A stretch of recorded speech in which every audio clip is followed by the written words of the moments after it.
အ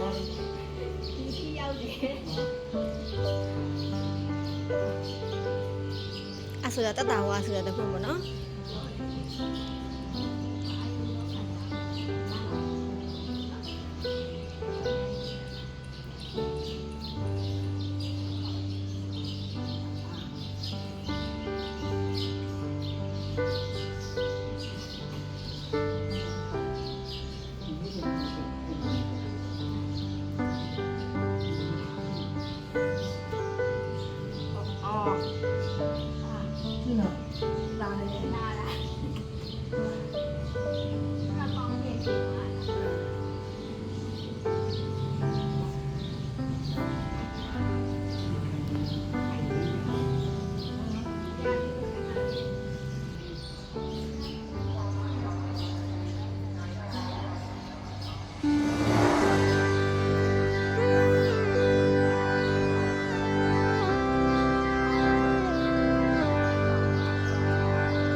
ဒီဖြင်းနေတာဒီဖြင်း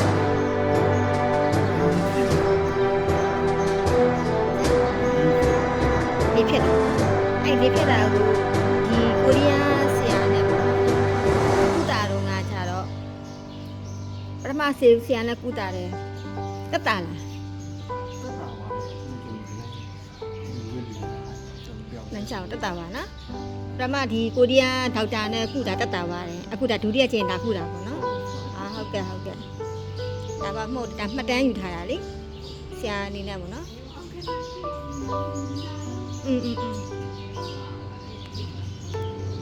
အခုနေရချိန်မှာခါတဲ့ကောင်းလို့